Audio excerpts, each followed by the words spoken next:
Hello, and thank you to the organizers for inviting me to speak at this ConfEx. My name is Kiwi Camara. I'm the founder and CEO of Disco. I'm delighted to see so many of our largest customers here, both as speakers and in the audience. What I'd like to do today is share a little bit about how I see the accelerating impact of technology on legal services. And before I dive into the meat of my topic, I want to share just a bit about my background and what I do at Disco, because I think it gives me a bit of a unique perspective on the space. I studied computer science as an undergraduate, went to law school, clerked for a federal judge. I was briefly taught corporate law, and then I practiced as a litigator and a law firm litigation partner before founding Disco 8 years ago. This gives me a bit of a unique perspective because I see things from the perspective of a lawyer and a former practicing litigator. And so what I'd like to do is again share a bit about how I see the evolution of legal services in light of the rise of legal technology from that unique vantage point of having practiced as a lawyer. So my first observation is that for all of us, like it or not, technology is coming to legal, and it's coming in a big way. If you look at legal, it's the last major corporate function that doesn't have a big technology company building solutions that make people working in that function more productive. If you look at every major company, there will be a department that focuses on sales, a department that focuses on support, a department that focuses on finance and HR and IT and marketing. And each of those corporate functions that every company has a corresponding large software company. Sales has Salesforce, support has Zendesk, finance has NetSuite. But if you look at legal, there is not really a company that builds a system of record that helps the legal department do its work. There isn't really a provider that has brought automation and artificial intelligence to bear on the problems that lawyers in legal departments and law firms deal with in a kind of centralized, integrated, and aggregated way. And the basic bet that everybody who is working in legal tech is making right now is that that won't be true in 5 to 10 years. Just like every other corporate function, legal is going to be transformed by technology, and there will emerge one or more large technology companies who are building that system of record for the legal function. Now, if you look at where technology is seeking to enter the legal industry, we see innovation and startups both in relatively older and more established areas like legal research and e-discovery, as well as technology in newer areas like contract lifecycle management or automated diligence. So all kinds of people attempting to enter the space. First, and really very important to Disco in particular, is the radical increase in enterprise data, both in terms of its volume and in terms of its variety, right? Whereas enterprise data used to be limited to a set of paper records and a few discretely defined on-premise databases, now almost every business function, from collaboration in email or in applications like Slack, through to the systems of record where other departments do their work, like salespeople working in CRMs, generate data. And so the legal function, in order to discover what is going on in the enterprise and to assemble documentary evidence of that for use in legal matters, has to deal with a mosaic of structured and unstructured data in all different languages spread all over the world. Second, we live in a time where around the world, legislation and regulation are increasing. So in any particular jurisdiction, lawyers are having to deal with a much wider range of legal issues than they did before. I'm based in the United States. I think an interesting measure of this increase in legislation and regulation is just the length of the Code of Federal Regulations. It was about 25,000 pages in the 1950s and 1960s, and I think as of 2019, it's more than 185,000 pages. That's just one example, but I think it's representative of the growth and explosion of legal issues that lawyers deal with in every jurisdiction. Next, we're dealing with these issues not just in a single jurisdiction, but more and more companies are operating in dozens of jurisdictions around the world. And each one of those jurisdictions, as we all know, has its own legislation and regulation. And more, these systems of regulation are fragmented. If you think about companies operating both in the United States and in Europe, those companies are increasingly dealing with a patchwork of different and inconsistent laws that govern consumer data privacy, for example. Now, setting aside the business side, there have been some changes in technology, the underlying technology that's used in legal tech applications that also provide big tailwinds for the effectiveness and adoption of legal tech. One of the simplest is cloud adoption and work from home, and the increasing desire of legal departments and legal services providers to support remote work. If you look at the adoption of cloud during the COVID-19 pandemic, we're seeing people pull forward their cloud adoption timelines where they may have been 3 or 5 years before COVID. Now we're seeing people pull those in to be 1 or 2 year timeframes for adopting cloud and work from home across the entire organization. Also important are advances in what cloud platforms are able to do. Some people now describe cloud as the new operating system in the sense that every kind of application is built on top of the cloud infrastructure that was invented and is provided by folks like Amazon Web Services, Microsoft Azure, or Google. And to me, the biggest component of advance here is the widespread availability of elastic compute, which makes it possible to deal with huge and unpredictable flows of data in a way that doesn't require huge capital expenditures on building out data centers, right? We can now consume compute in a serverless way, consuming exactly the compute that we need and being able to scale that compute up and down by 3 or 4 orders of magnitude, depending on usage of our products. Next is the maturity of artificial intelligence. If you think about so much of the work that lawyers do, it involves collecting, processing, and analyzing large collections of data, whether that's laws themselves, laws and regulations, or whether it's enterprise data that constitutes the facts in legal matters. That kind of task is what AI is absolutely best at.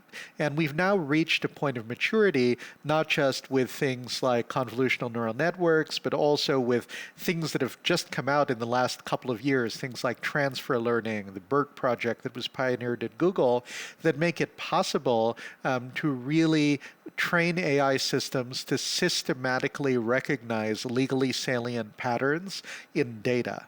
And these systems create the opportunity to really automate huge categories of legal work that previously consumed hundreds, thousands, tens of thousands of hours, especially from junior lawyers in legal departments and law firms. I think it's just going to be transformative to the way we practice law. Next is automation and self-service. We come from an industry that prides itself on personal service, that has historically billed by the hour. But if we look outside the legal industry, we see across all kinds of functions the rise of software that automates away tasks that previously required lots of human services. Think of old switchboard operators, right, that made the telephone system work. All of that is now done in software. Think about the New York Stock Exchange, where traders used to walk the floor and do things manually. Well, that was replaced by automated trading systems that live in software. I think so many of the tasks that required kind of vendor services in legal can now be performed in a self-service way in software. In e-discovery, think about things as simple as creating tags or ingesting data, but also more sophisticated things like managing the routing of documents through a complex lawyer review workflow, all subject to automation and self-service in software. Next, and I said it's a long list, right, of tailwinds behind legal tech. Next, think about how competitive the legal market is, right? In accounting and audit, we call the leaders the big four. In management consulting, we call the leaders the big three. But if you look in legal, there are dozens, perhaps hundreds of leaders in every category. And because of that immense competitive pressure, there is growing demand for technology that can enable legal services providers to differentiate themselves from the competition. And that, I think, will drive rapid adoption of legal technology and a sort of hockey stick growth, right? Where there's an initial period where technology is proven out, but once it's proven the technology really can deliver a 10x improvement in lawyer productivity, the free market forces legal service providers to adopt it rapidly in order to remain competitive in the market for legal services. And then finally, there is the rise of product-led growth models. If you think about the old way technology was adopted, it was adopted by IT departments or in a law firm, practice support departments. But if you look at how technology spreads today, it's much more often adopted by end users who are frustrated with existing solutions. And so if you're a technology company, the focus is now very much on building high NPS products, right? Products that end users love, getting end users to adopt in a grassroots way, and then growing by getting end users to advocate both within their organizations and outside their organizations with other industry participants whom they collaborate with to adopt these solutions that as users they love. This kind of product-led growth democratizes and accelerates the adoption of technology because it's being driven not by big multi-year proof of concept kind of central buying procedures, but rather by lawyers looking to solve problems that they experience every day with technology. So hopefully I've convinced you that technology is coming to legal. It's coming now. There are hundreds of companies trying to do this already, and there is a long list of tailwinds that are accelerating that transition. The next point I want to make is that when I say technology, I don't mean only software. There's a tendency when you talk about startups and when you talk about technology to have in your mind the model of a software company that is selling software tools that make incumbents in an industry more productive.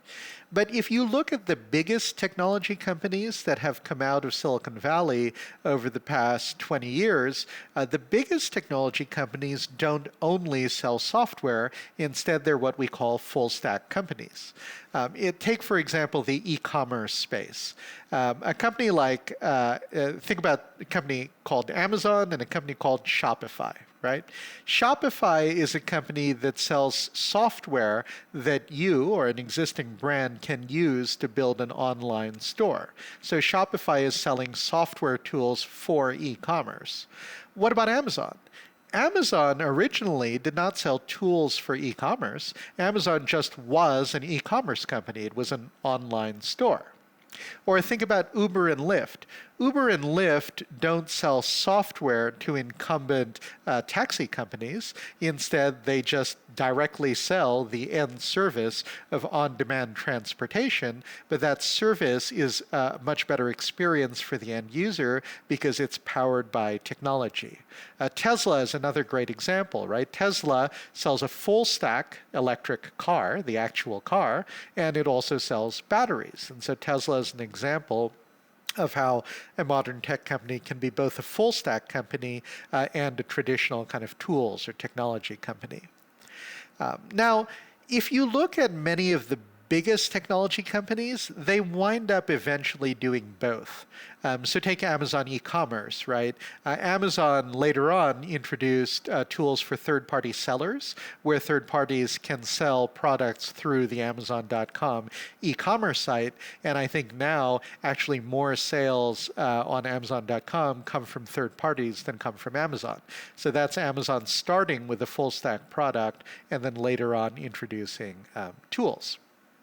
So a technology company is not a software company. It is just a company that uses technology to vastly increase productivity and be able to deliver a dramatically better experience to the end user. And a company like that has, many options. It can sell just the end product, that's Uber and Lyft. It can sell the technology that others use to deliver the end product, that's like Amazon third-party commerce, or it can do both. Now, if you're an incumbent in a space, the ability for technology companies to go full stack really increases the pressure on you to adopt. Because if you don't adopt the technology, it used to be that if the incumbents don't adopt the technology, then the technology won't be successful, right? In the sense that incumbents and IT departments could act as gatekeepers or blockers, or they could at least kind of limit and control the pace of adoption. But in a world where technology companies can offer full stack solutions, that doesn't work because if incumbents fail to adopt the technology, the tech company can simply offer the end solution and compete directly with them. And this is something that I think we're going to see happen in legal, and it's something that I think is actually going to start outside the United States in countries where the guild rules, right, the rules that restrict the practice of law to lawyers, are weaker.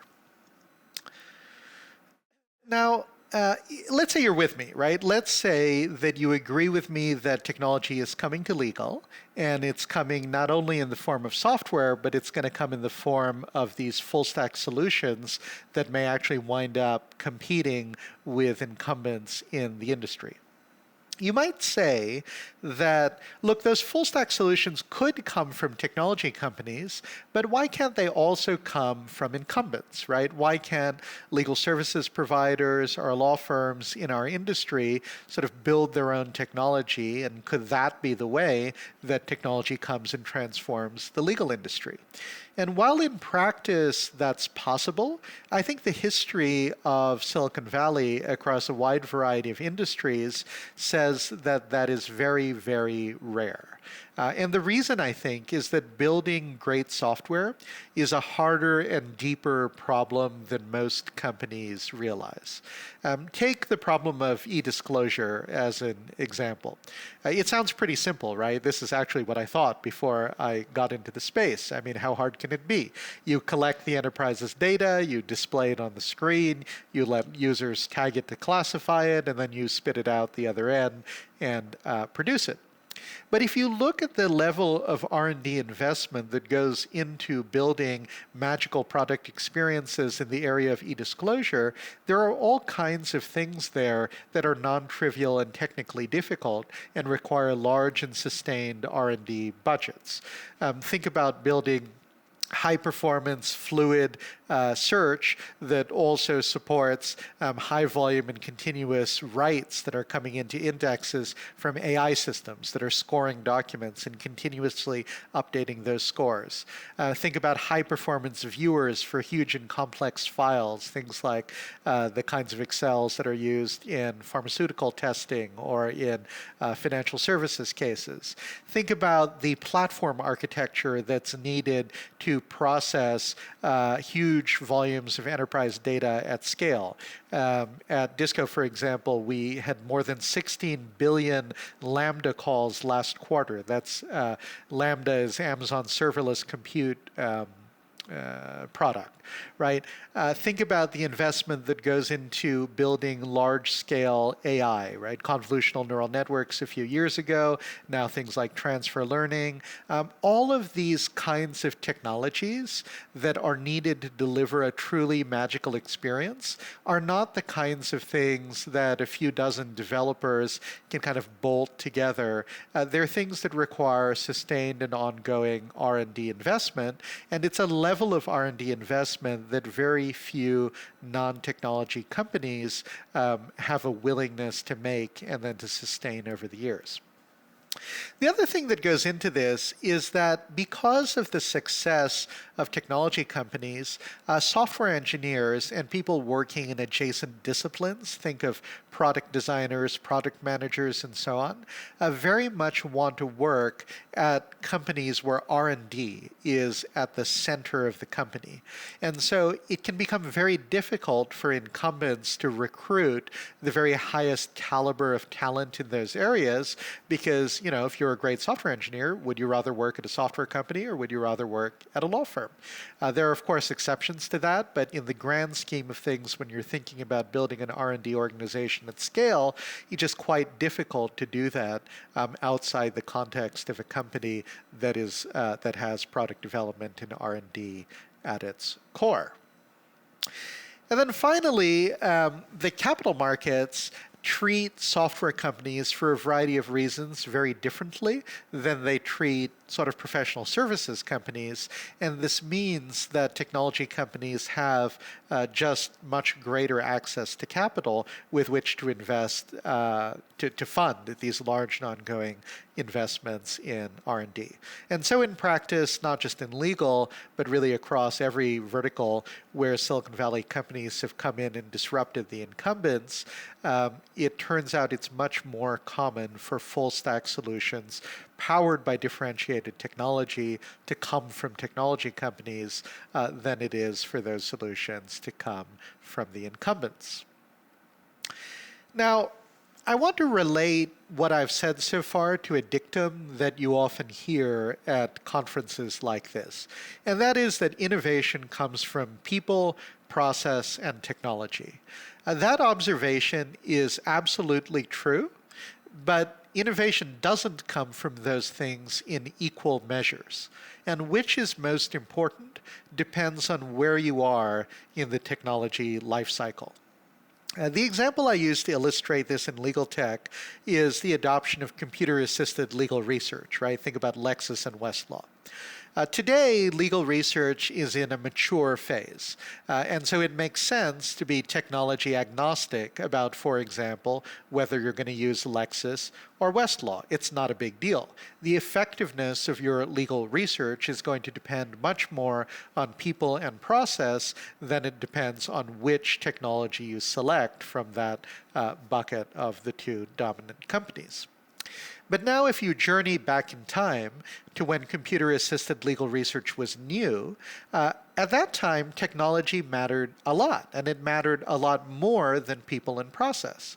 It doesn't make any sense for a lawyer to be agnostic between, say, Westlaw on one hand and a traditional law library with books on the other hand, right? That difference in technology is profound, and no level of amazing people or process will make lawyers working with a law library anywhere near as productive as lawyers using a tool like Westlaw. So early in a technology adoption lifecycle, technology matters more than people and process. And then once that technology has proliferated throughout an industry and has become standard, then people and process begin to matter more. And so when you look at legal technology, you need to assess in each area, where are we in the technology adoption lifecycle? Are we early? Are we in the middle? Are we late? And I would submit that because of some of those profound technology tailwinds that I talked about at the beginning of my presentation, right? Things like the rise of cloud and elastic compute in the cloud, the rise of automation and self-service, and the rise of artificial intelligence, we are at an early stage in the technology adoption lifecycle across virtually every area of legal technology.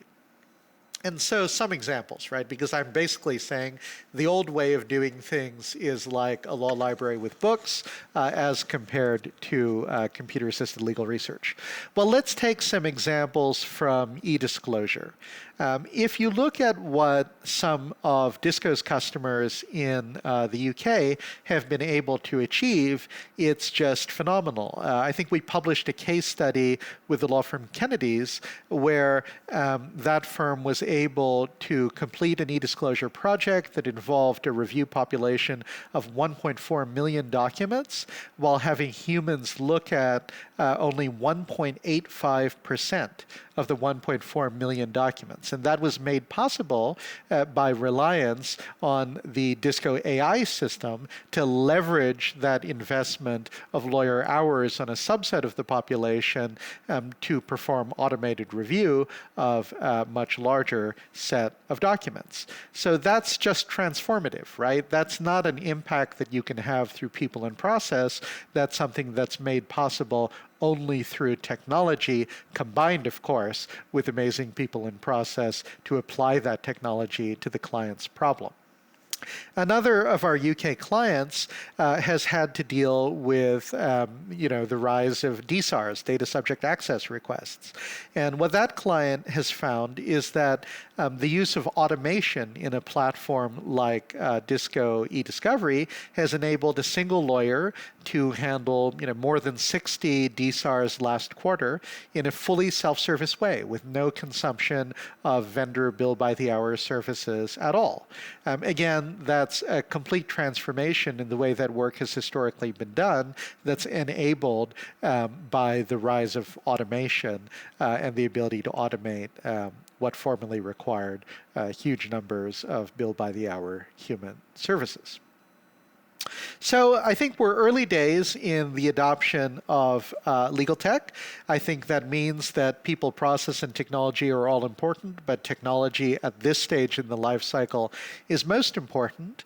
And I think there's a lot of risk to incumbents in terms of how they react to the rise of that technology. I'll take an example from another space just to illustrate this point. And that example is Disney versus Blockbuster and the rise of streaming, right? If you think about it, streaming was a fundamental new technology for the delivery of entertainment.